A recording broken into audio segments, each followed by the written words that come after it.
semiconductores. El símbolo que se utiliza para este elemento, 3 terminales, terminal principal 1, terminal principal 2 y el de compuerta. Este circuito básicamente puede ser representado como dos SCRs conectados en antiparalelo con la compuerta en cortocircuito. Eso quiere decir que entregando pulsos en este terminal de compuerta, podemos hacer que funcionen alternativamente el SCR1 y el SCR2.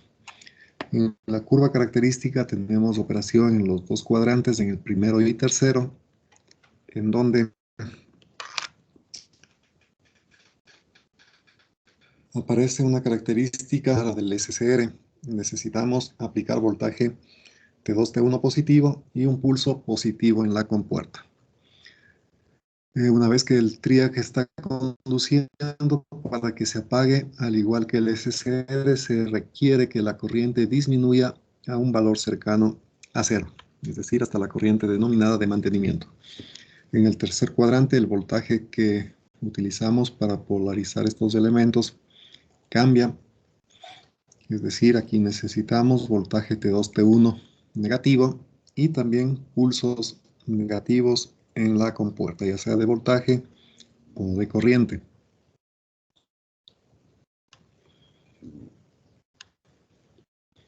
Bien, veamos en este circuito cómo sería la operación del triac. Tenemos el triac ubicado en serie con la carga.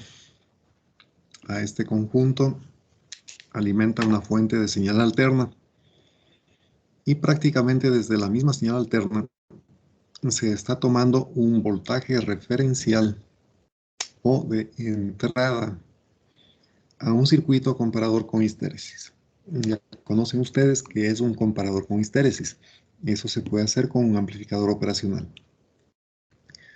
Entonces aquí tenemos lo que sería el voltaje de entrada, una señal alterna senoidal, y las líneas en amarillo representan los voltajes de comparación que podemos poner aquí como entrada también a nuestro comparador con histéresis. Es decir, dependiendo de las resistencias de R1 y R2 que tenemos en el amplificador operacional, en el circuito comparador con histéresis, podemos ajustar este nivel de comparación. Más grande o más pequeño. Podemos desplazar estas líneas amarillas hacia arriba, voltajes de comparación más grandes, o hacia abajo, voltajes más pequeños.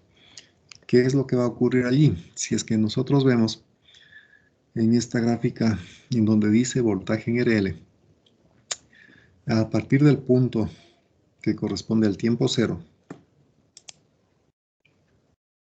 que estaría dibujado aquí justamente, en ese punto empezamos a contar un tiempo, es decir, empezamos a esperar un ángulo alfa. Una vez que ese ángulo alfa se ha conseguido, se produce un voltaje alto en la salida de este comparador con histéresis. Ese voltaje en alto que se produce genera una corriente que viene a través del capacitor y baja por la resistencia. Eso provoca que en la compuerta aparezca un voltaje. En este caso, un voltaje positivo también. Noten que este capacitor únicamente está haciendo la función de filtro, porque a la salida del comparador con histéresis vamos a tener un voltaje alto, que es lo que están viendo aquí en la señal en negro. Pero a la compuerta solamente pasa un pulso transitorio. ¿Por qué razón? Porque este voltaje que tenemos a la salida del comparador va a ser un voltaje constante. Entonces, si aplicamos un voltaje constante a un capacitor y una resistencia, ustedes conocen que este capacitor se va a cargar con esta polaridad, más o menos. Entonces, conforme se va cargando el capacitor, la corriente va disminuyendo. ¿Y de qué manera disminuye la corriente? De forma exponencial. Si tenemos una corriente que va bajando de forma exponencial, al multiplicar por esta resistencia, lógicamente en compuerta vamos a tener un pulso que disminuye de forma exponencial, tal como estamos viendo aquí. Y luego de que se ha disparado aquí el triac, el voltaje en la carga será igual al voltaje de entrada. Estamos viendo aquí esto. El voltaje de entrada va bajando, finalmente ese voltaje se hace cero, el triac se apaga y esperamos ahora otra vez un ángulo alfa, pero en el semiciclo negativo de la entrada, para que nuevamente el voltaje de salida, al ser negativo ahora, produzca un flujo de corriente contrario, es decir, ahora con la salida del comparador con histéresis negativa, la corriente va a fluir en esta dirección generando un voltaje negativo en compuerta, un pulso de voltaje negativo aquí. Es lo que estamos viendo acá. Entonces, ya tenemos las dos condiciones para que se dispare el triac. Pulsos positivos cuando el voltaje del terminal 2 es más grande que el del terminal 1 y pulsos negativos cuando el voltaje del terminal 2 es menor que el voltaje del terminal 1. La forma de onda que se obtiene, tal como ven aquí, el voltaje en RL, es una señal que es recortada tanto en el semiciclo positivo como en el negativo, de forma simétrica normalmente. Si este ángulo es alfa, acá también tenemos un ángulo alfa. Si queremos que se entregue menos potencia a la carga, simplemente lo que hay que hacer es cambiar estos niveles de comparación. Podemos subir esta línea, la otra bajaría, evidentemente, y en ese caso el ángulo de disparo sería más grande. Si queremos un ángulo de disparo más pequeñito, estas líneas amarillas les bajamos hacia el origen y tendríamos un nivel de comparación más pequeño. Entonces, de igual forma, se generarían los pulsos de disparo. También aquí podemos asumir que el triac es ideal para graficar estas formas de onda. Normalmente estas señales de voltaje son las comerciales de la red eléctrica. Por ejemplo, 120 voltios eficaces, 220 voltios o 440 o incluso más. Entonces, esta señal es mucho más grande que la pequeña caída que podemos tener entre los dos terminales. Cuando se pida, por ejemplo, la potencia que disipa el triac, lógicamente que si usted dice, este es el voltaje de salida sobre la carga, esta señal de salida evidentemente tiene un voltaje promedio 0. En consecuencia, para sacar la potencia que disipa el triac, no debemos trabajar con toda esta forma de onda completa. Tenemos que hacerlo, por ejemplo, trabajando solamente con el semiciclo positivo. Allí, esta señal tiene un valor medio. Este voltaje medio divida para la resistencia y ya tiene la corriente media. Esa corriente media, usted multiplica por la caída que tenemos en el triac y ya estaría la potencia que disipa en los semiciclos positivos. Como en los semiciclos negativos pasa lo mismo, entonces simplemente de esta potencia media que calculó, de esta potencia que sacó para el semiciclo positivo, multiplique por 2 y ya tendría la potencia total que está disipando el triac. ¿Está claro este asunto, señor Redinja?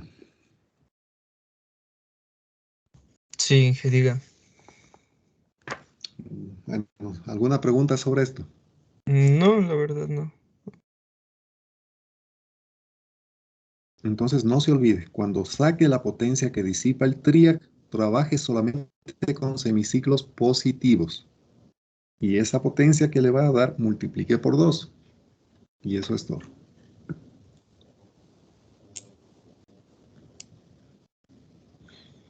Bueno, otro elemento que también puede servir para disparar al triac, es decir, si es que resulta muy costoso, muy complicado, como quiera que sea que le llame, utilizar aquí un amplificador operacional, por ejemplo, porque requiere dos fuentes. Entonces, en vez de todo lo que está viendo aquí como circuito de disparo, se podría utilizar un elemento que se conoce como DIAC. Este DIAC tiene también la opción de trabajar en dos cuadrantes, en el primero y en el tercero. La curva característica aquí es bastante similar a la del SCR y del TRIAC. La diferencia es que cuando este elemento conduce, el voltaje entre los dos terminales no es precisamente pequeño. Aquí se produce una caída de tensión. Esa caída de tensión es relativamente grande también, pero no tan grande como para llevarle un voltaje de 1,2 o de 1 voltio. Entonces, utilizamos este dispositivo porque puede conducir en dos direcciones la corriente eléctrica.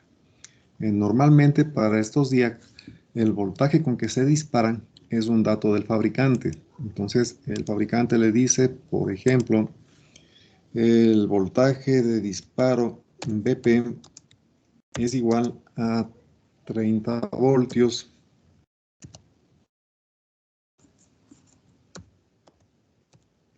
más o menos, más o menos un delta V, una variación de voltaje que puede ser unos 4 voltios generalmente. Entonces,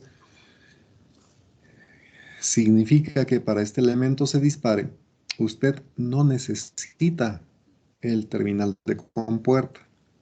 Simplemente, por ejemplo, en esta curva, usted tiene que ir subiendo el voltaje que aplica entre los dos terminales y una vez que llegó a 30 voltios, este elemento entra en conducción. Si es que baja el voltaje ahora a menos 30, también empieza conducción, pero en sentido contrario. Entonces, este es el elemento que resulta más fácil de utilizar para disparar al TRIAC. Bien, veamos entonces, utilizando este elemento, cómo quedaría nuestro circuito de control de potencia. La idea es de que usted obtenga aquí, como ven a la derecha, una forma de onda que tiene semiciclos positivos y negativos. Evidentemente, los ángulos alfa para cada semiciclo va a ser simétrico, va a ser el mismo, ¿no?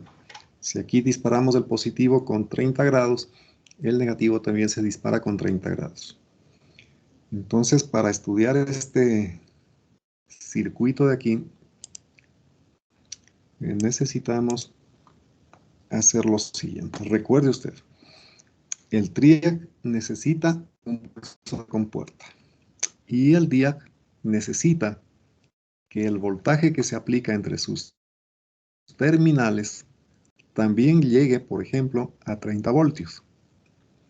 Mientras eso no ocurra, el DIAC no conduce y el TRIAC tampoco. Normalmente vamos a tener, por ejemplo, aquí una resistencia, una resistencia ubicada de esta manera o simplemente tal como estaba originalmente. Puede tener también esta opción aquí. Entonces, vamos a recordar lo que usted electricidad. En electricidad aprendieron el análisis de estado estable de circuitos eléctricos en el dominio de la frecuencia compleja, ¿no es cierto? Entonces, voy a quitar de aquí estos tres elementos y dejar solamente esta ramita en donde está la resistencia RL, otra resistencia potenciométrica, la fuente de entrada, el capacitor. No se olvide, con esta fuente de alterna vamos a generar un voltaje en el capacitor. Conforme va subiendo el voltaje de entrada, el voltaje en el capacitor también va subiendo. Si es que, por ejemplo, el voltaje nominal del DIAC es, pongamos como ejemplo simplemente, pongamos 32 voltios. Ya, ese es el voltaje de disparo del DIAC. Una vez que empieza a subir la señal de entrada, este elemento no conduce, no hay pulso de disparo para el TRIAC, este elemento tampoco conduce. Eso significa que la corriente estaría saliendo de la fuente, llegando hasta aquí, vamos por acá y bajamos por aquí. Ese sería el sentido con que estaría circulando la corriente. ¿Hasta cuándo va a circular la corriente por allí? Hasta cuando en el capacitor tengamos un voltaje con esta polaridad de 32 voltios. En el momento que el capacitor llegue a 32 voltios, el DIAC va a conducir. Eso quiere decir que por este camino hay flujo de corriente. Y en la compuerta del TRIAC aparece un voltaje. Ese voltaje va a ir disminuyendo exponencialmente porque el capacitor, conforme se descarga por este camino, va a ir perdiendo voltaje. Entonces, ese voltaje va disminuyendo de forma exponencial. Conforme se hace más pequeño este voltaje, la corriente que pasa por el DIAC también se hace más pequeña. Y si esta corriente es suficientemente pequeña, el DIAC se apaga solito. ¿Sí? Entonces, con esto conseguimos generar aquí un pulso de disparo para el TRIAC. Este elemento entra a conducir, se pone prácticamente en un cortocircuito. Entre este punto y el de acá abajo tendríamos un cortocircuito. Y la consecuencia es que la resistencia de carga quedaría sometida al voltaje de la fuente. Entonces vamos a ver, haciendo cuenta primero, de que no tenemos conectado aquí ni el DIAC ni el TRIAC. Esto simplemente para revisar algunos conceptos. Ya, digamos, el circuito está solamente así. Lo que me interesa en este circuito es dibujar el voltaje en el capacitor. A ver, color negro. Necesitamos aquí voltaje en el capacitor. Eso necesitamos. Bien, podemos escribir lo siguiente. El voltaje en el capacitor va a ser igual al voltaje de entrada, esta señal senoidal. Esta señal senoidal se puede escribir como voltaje máximo por el seno de WT. Ese es el voltaje máximo de entrada, o voltaje de entrada en términos generales. Ese voltaje debo dividir para la suma de todas estas resistencias y reactancias que tenemos aquí. ¿Sí? Entonces, dividimos. No le voy a poner RL y R individualmente, sino una resistencia total. Resistencia total, la suma de estas dos. Dividimos para RT más esta reactancia capacitiva. El valor de esta reactancia usted ya sabe cuánto es. 1 sobre J omega C.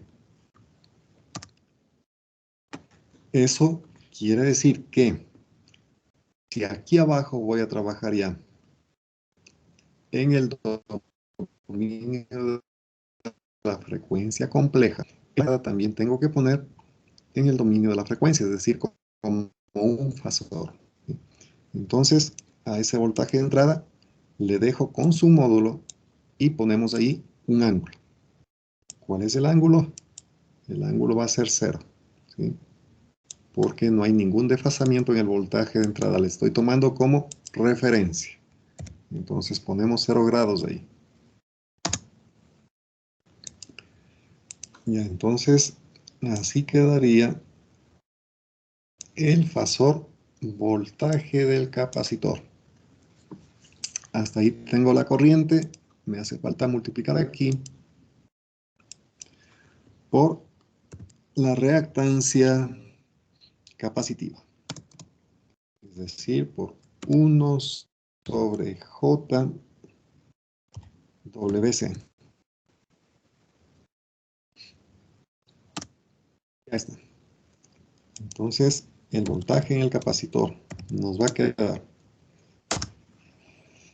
Tenemos que operar con estos números complejos para que se pueda simplificar.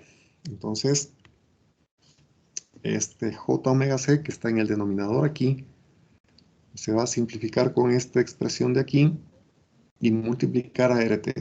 Entonces, me va a quedar en el numerador el mismo Vmax con el ángulo de 0. Le voy a poner así, con el ángulo de 0. ¿Bien? Y abajo,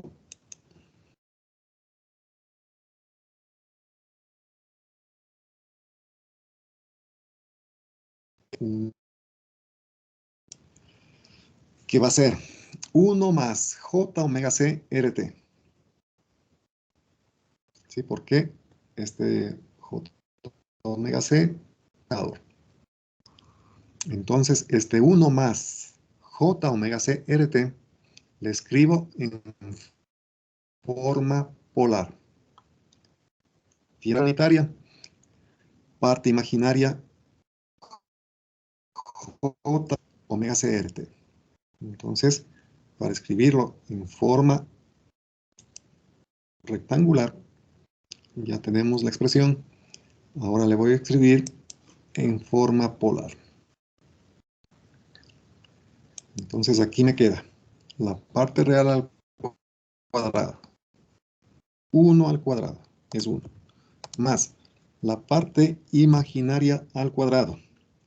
La parte imaginaria es omega C RT. Ahí está. Entonces, esta parte imaginaria simple al cuadrado. Ese es el módulo del número complejo que nos queda en el denominador. Ahora, este número complejo evidentemente tiene un ángulo. Y ese ángulo lo ponemos aquí. Este ángulo se llama tangente inversa.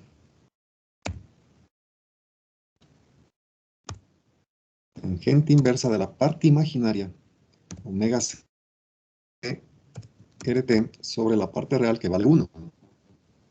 Entonces solamente quedaría así. Ese es el angulito. Tangente inversa. Tangente inversa. ¿Ya? Entonces, este es el fasor voltaje en el capacitor. Como vemos,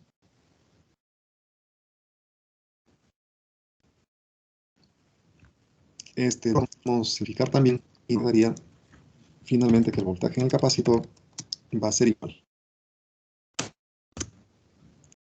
Ese módulo es voltaje máximo sobre esa raíz que están viendo allí. ¿No es cierto? Voy a poner de todas formas. 1 más omega CT al cuadrado. Eso nos queda así. Y dibujemos el radical.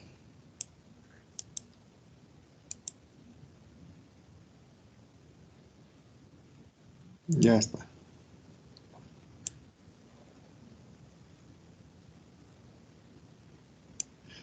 Ese es el módulo del voltaje en el capacitor. Y ese módulo evidentemente tiene un ángulo. Y ese ángulo usted ya sabe cómo va a quedar. ¿Cómo quedaría ese ángulo, señor? Señor Portilla Vinicio.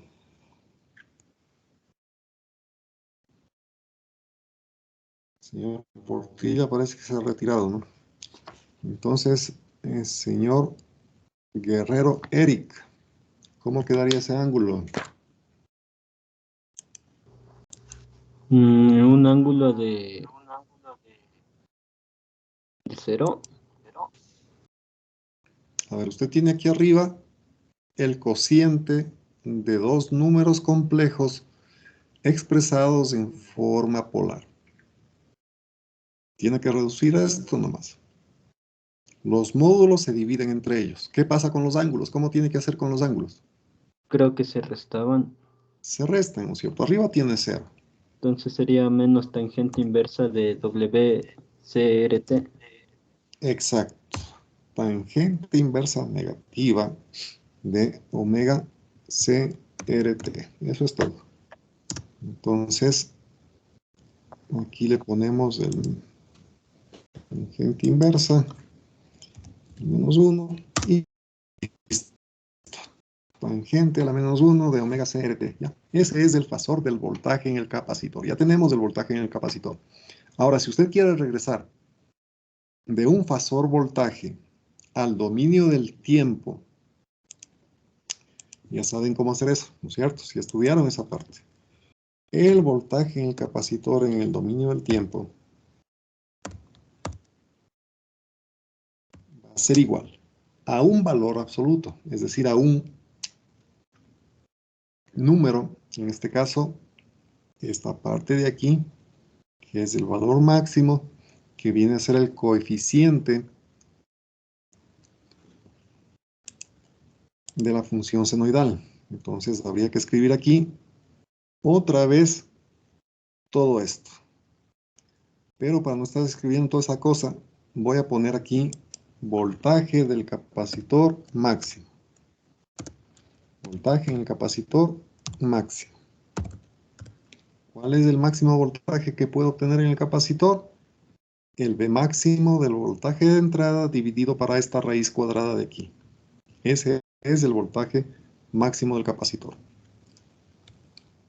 Y esto está multiplicado por el seno de omega t, porque partimos de una función senoidal original, y menos esta tangente inversa. Omega c RT. Y con esto ya estamos otra vez en el dominio del tiempo. Entonces, yo entiendo que esto sí aprendieron ustedes. A ver, señor Latacunga, ¿aprendió estos trámites en electricidad? Una parte sí. Una parte sí, ¿y qué parte no aprendió?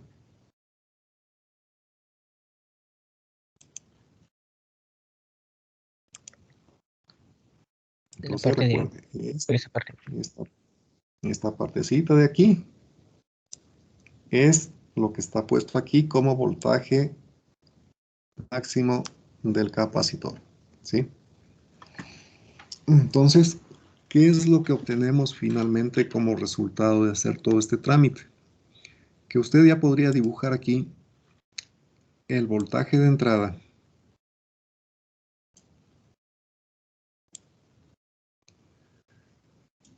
por ejemplo, si el voltaje de entrada es una senoide que viene de esta forma,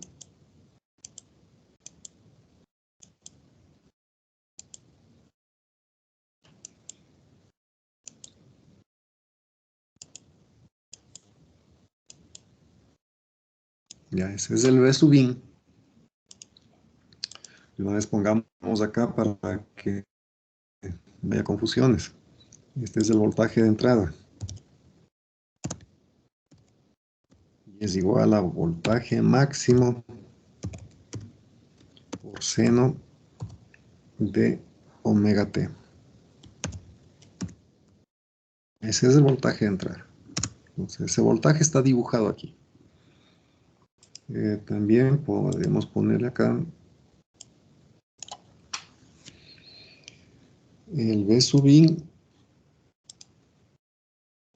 está en azul. y su valor es B máximo.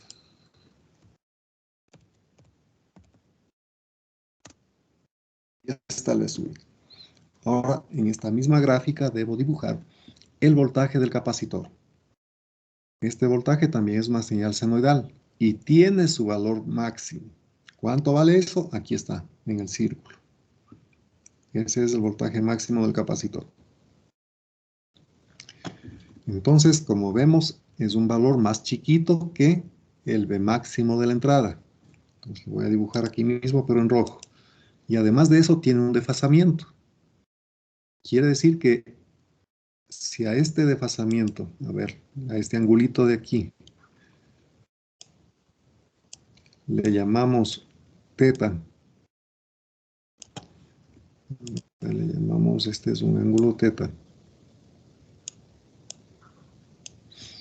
Esta señal senoidal del voltaje en el capacitor inicia o empieza a subir cuando omega t vale teta. Entonces, el ángulo teta va a estar por aquí, por ejemplo.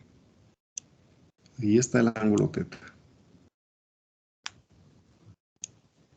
Entonces, a partir de aquí, el capacitor tiene un voltaje que empieza a subir también de forma senoidal.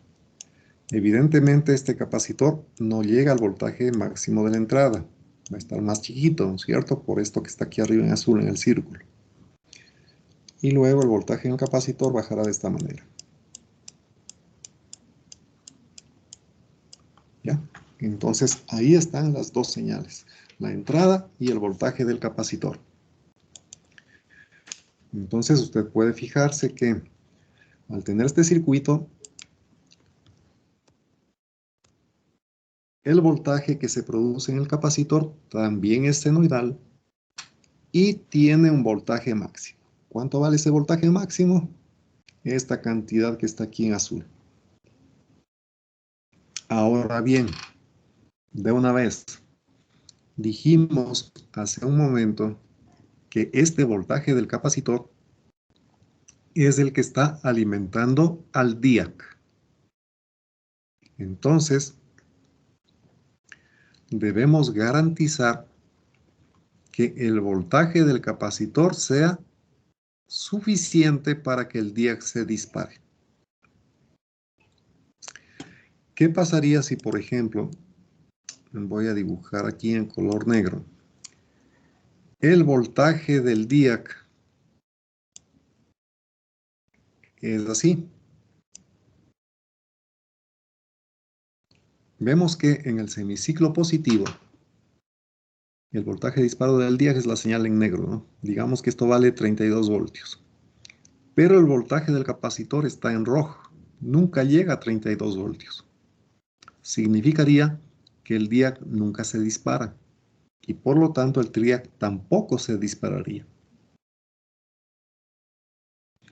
Pero en cambio, si el voltaje de disparo del DIAC está más pequeño, digamos así, vemos que en este punto, justo aquí, el voltaje del capacitor es igual al voltaje de disparo del DIAC. Quiere decir que si hay conducción del DIAC, si se produce el pulso de voltaje en la compuerta del TRIAC y ese elemento empezaría a conducir. ¿Sí? ¿Está claro este tema? Bien, entonces lo mismo pasaría en la parte negativa, ¿no? Bien, entonces con estos conceptos vamos ya a hacer lo que sería el cálculo. ¿Cómo se determina el ángulo de disparo en este circuito para el TRIAC?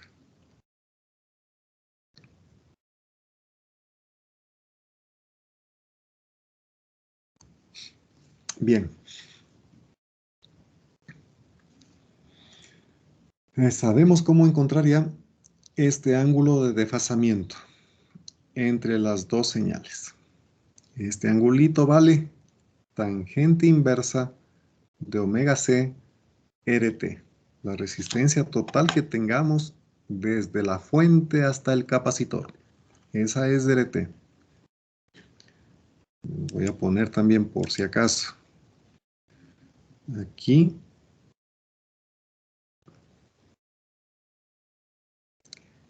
Aquí arriba. RT es igual a la que está puesta en este ejercicio como RL sumado con R, el potenciómetro, ¿sí? Para que no se olvide. Eso es RT. Entonces, el ángulo θ, usted ya sabe cómo calcularlo.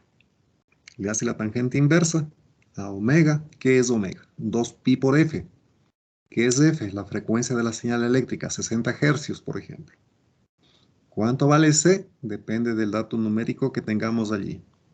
¿Cuánto vale RT? Depende de la suma de estas dos resistencias. Entonces usted puede sacar este RT. Ahora entonces voy a poner nuevamente. ¿Qué pasa si el voltaje de disparo del DIAC está por allí? Quiere decir que debemos esperar hasta este punto de aquí, hasta ese angulito de allí, para que se dispare el DIAC y a su vez provoque el disparo del TRIAC. En consecuencia, mientras no lleguemos a ese punto, desde el tiempo cero hasta acá, el voltaje en la carga sería cero. ¿Por qué razón? Porque habrá precisamente aquí una pequeña corriente. Mire, usted va a decir, ya está siendo alimentada la carga. Claro que está pasando aquí una pequeña corriente por RL. Esa corriente está limitada por esta resistencia de aquí y por la reactancia capacitiva. Pero hay una corriente chiquita ya circulando por RL.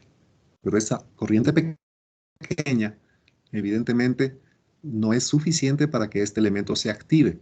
Imaginemos que usted pone aquí, por ejemplo, un foco incandescente. Mientras no se dispare el TRIAC, esta resistencia va a ser, digamos, 100 ohmios. Mientras que esta de acá, digamos, 10 kiloohmios. Entonces es evidente que la corriente que pasa por aquí no provocaría luz en ese foquito. ¿Qué tendría que pasar? Que el TRIAC que estaba por acá entre en cortocircuito para que todo el voltaje de entrada quede aplicado a esta resistencia solamente. Y ahí sí se activa de forma real esa lamparita. Entonces, una vez que aquí se dispara el DIAC y se dispara también el TRIAC, todo el voltaje de entrada que a partir de ese momento tenemos disponible pasaría a la carga. Entonces, el voltaje en RL sería este, que estoy dibujando en esta señal roja, hasta allí. Eso en el semiciclo positivo.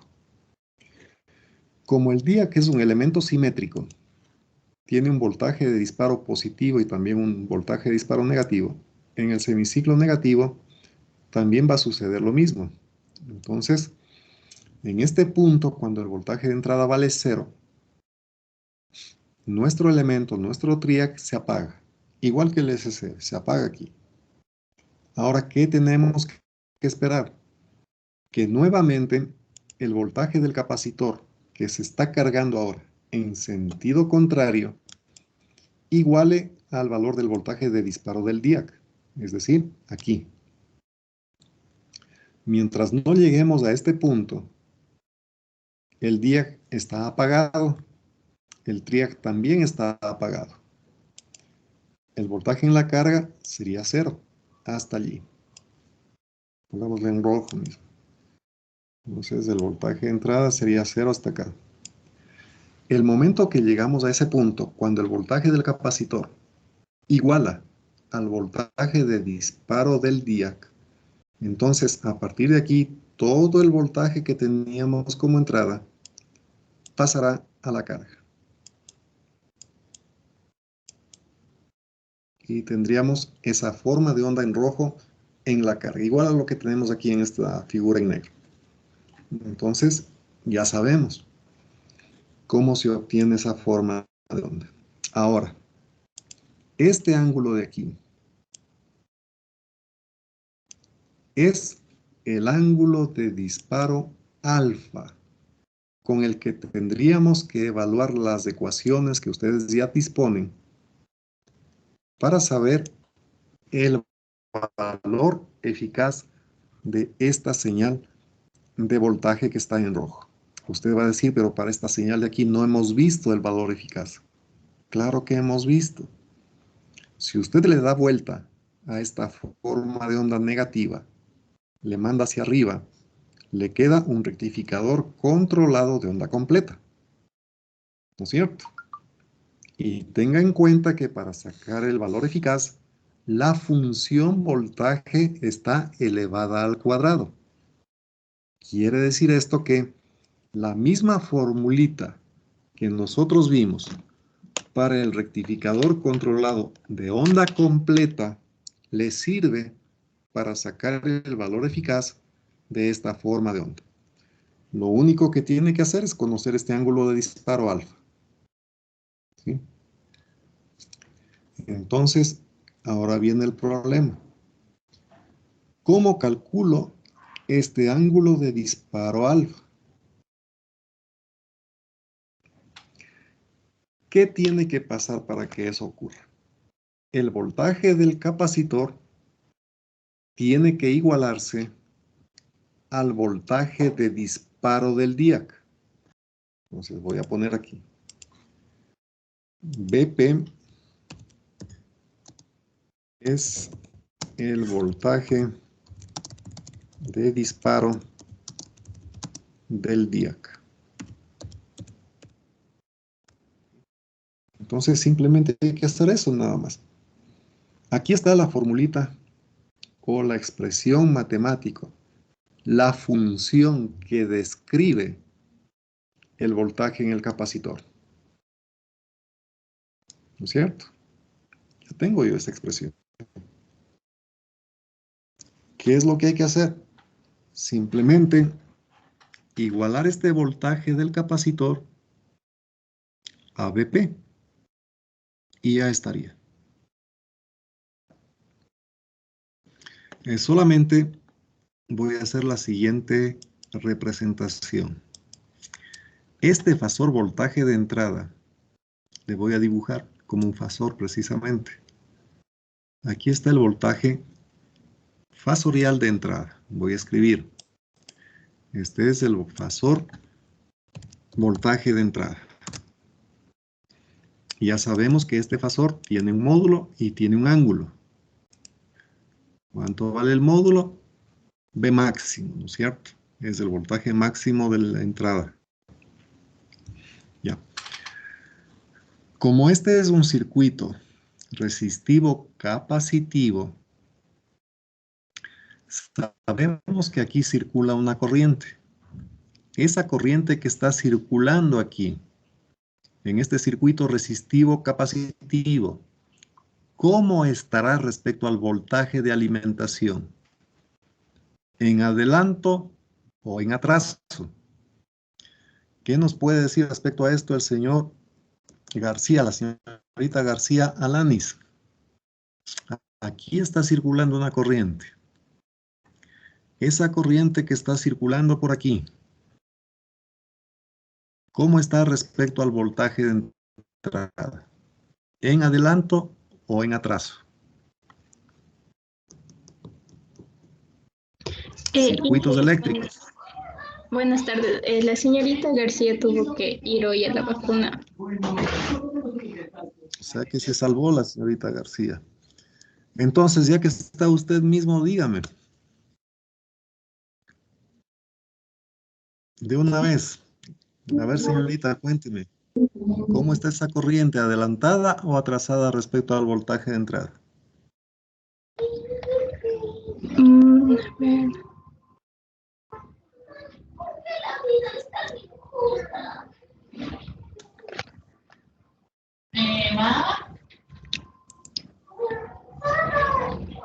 Es-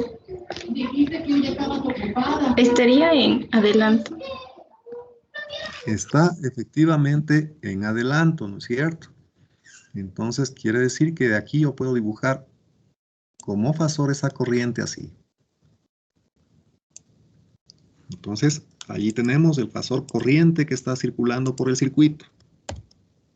Y esa corriente está adelantada respecto al voltaje de entrada. Ahí está el fasor corriente. Ahora mire usted, esta corriente que está dibujada acá como fasor está atravesando a las dos resistencias y también al capacitor. Ahora, ¿qué sucede? Concentrémonos únicamente aquí, en el capacitor. En el capacitor tengo la corriente, que ya está dibujada acá. Tengo la corriente en el capacitor.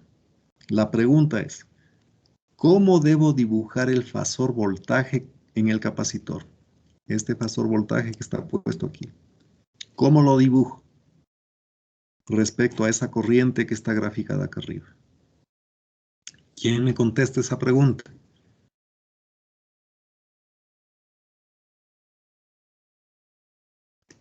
Nadie.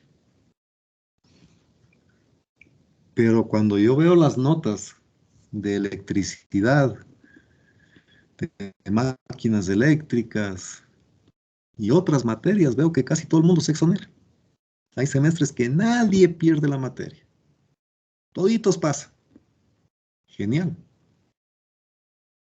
Muy bueno eso. Y tiene que reflejarse también en esta materia esos conocimientos adquiridos, ¿no es cierto?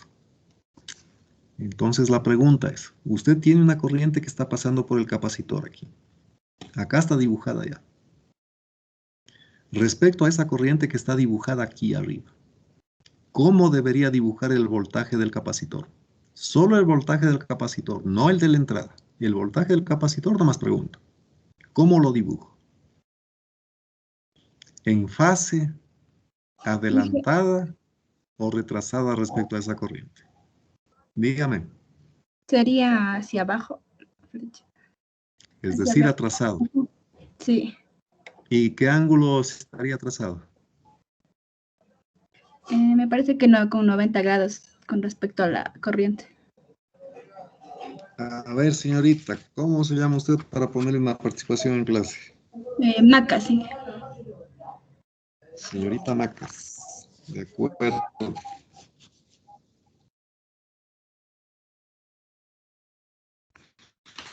Entonces, Macas tiene toda la razón. En un circuito capacitivo puro, la corriente que pasa por el capacitor está adelantada 90 grados respecto al voltaje. O al revés, el voltaje está retrasado 90 grados respecto a esa corriente. Entonces, eso dibujamos por aquí. Ya. Esa es la representación del voltaje en el capacitor. El fasor voltaje en el capacitor. Retrasado un ángulo de 90 grados respecto a la corriente. A este voltaje en el capacitor le podemos sumar la caída de voltaje en estas dos resistencias. Y lo que deberíamos obtener como resultado es el fasor voltaje de entrada. Ahora, en la resistencia usted sabe que la corriente está en fase con el voltaje. Eso significa que a este voltaje del capacitor le sumo el voltaje en la resistencia. Va a ser una paralela porque está en fase con la corriente. Y el resultado sería el V sub I. Entonces, el diagrama fasorial quedaría de esta forma. Esto es voltaje en la resistencia total. ¿Sí? En RT. Nos quedaría de esta manera. El diagrama fasorial completito. Ya está. Bien, de lo que hicimos aquí, demostramos que el voltaje del capacitor está un ángulo teta desfasado con respecto al voltaje de entrada, ¿no es cierto? Eso sacamos aquí. Entonces quiere decir que el ángulo teta es este de aquí. Ese es el angulito teta. Ahí está el ángulo teta. Bueno, no le alcanzo a dibujar en este espacio tan chiquito, pero usted ya sabe, este es el ángulo teta aquí. Ya, ahí está el ángulo teta. ¿Para qué me sirve esto? Simplemente para poner que el voltaje máximo en el capacitor, Vc máximo sería, puede calcularse como el voltaje máximo de entrada multiplicado por el coseno de este ángulo teta, ¿sí? De aquí, de este triangulito simplemente. Este cateto es el voltaje máximo del capacitor, la hipotenusa es el voltaje de entrada máximo, entonces podemos sacar esta expresión tal como está viendo aquí.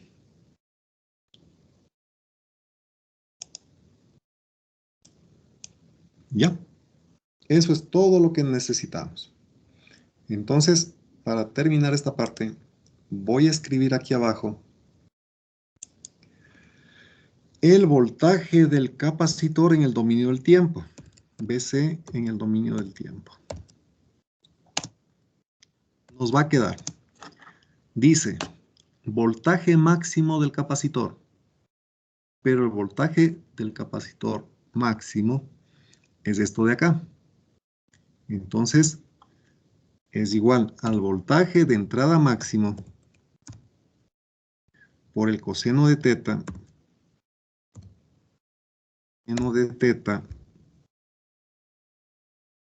y por, aquí está, miren, seno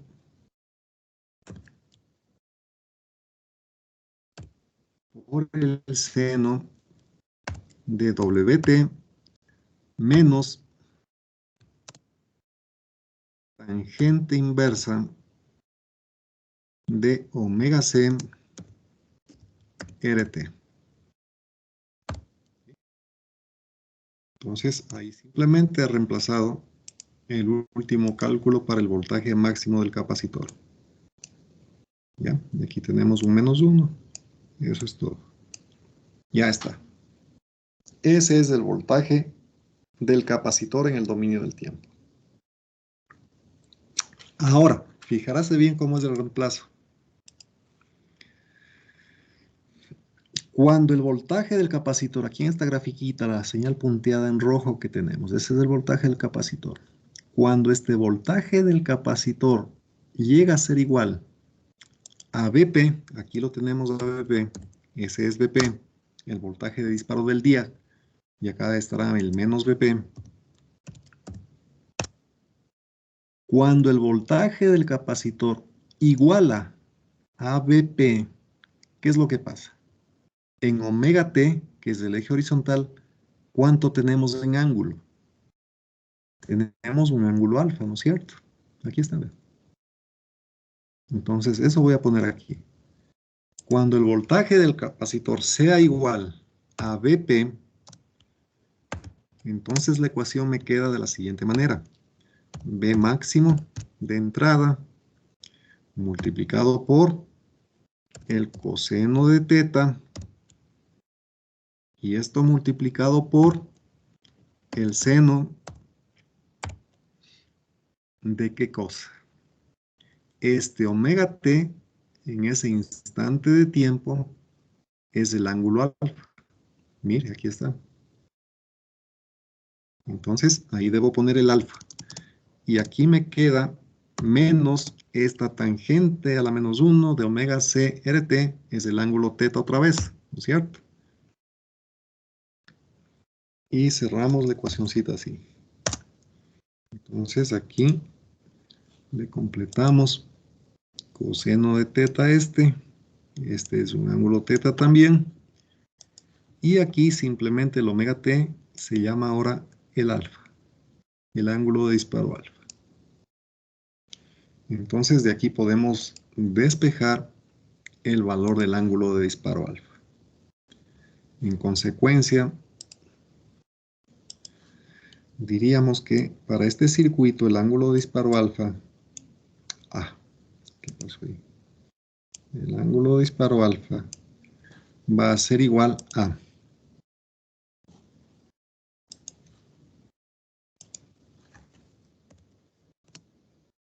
para despejar el alfa tenemos que hacer un seno a la menos 1, ¿no es cierto?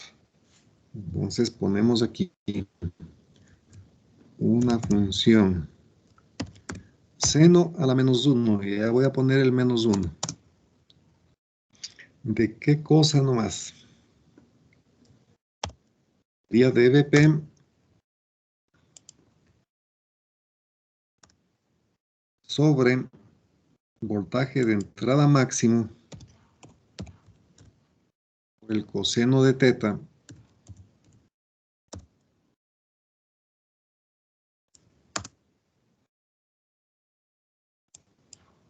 cerramos el paréntesis y esto estaría sumado con teta, ¿no? Así quedaría. Seno a la menos 1. Ya está. dVp sobre de máximo por el coseno de teta. Y sumado el ángulo teta por allí. Ya.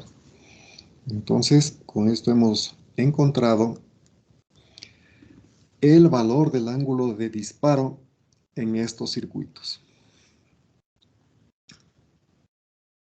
En consecuencia, para este circuito usted necesita recordar esto de aquí. El voltaje máximo del capacitor es igual al voltaje máximo de entrada por el coseno de teta. ¿Qué es teta? Aquí está el teta. Teta es tangente a la menos 1 de omega c RT. Y finalmente, recordar que el ángulo de disparo debe calcular con esta expresión de aquí.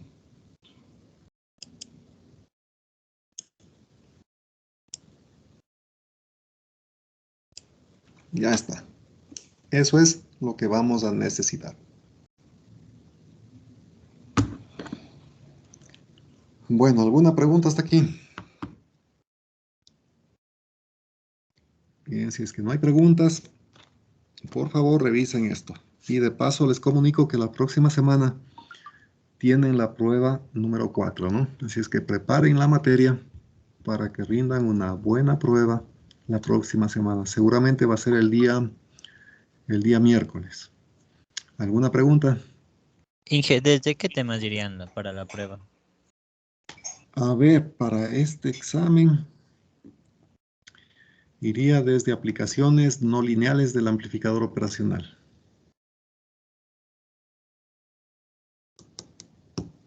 Sí, porque aquí también se necesita y estamos viendo que hay comparadores con histéresis involucrados en los circuitos de disparo. Entonces, esa parte tiene que saber bien. Entonces, desde aplicaciones no lineales del operacional hasta esto de aquí.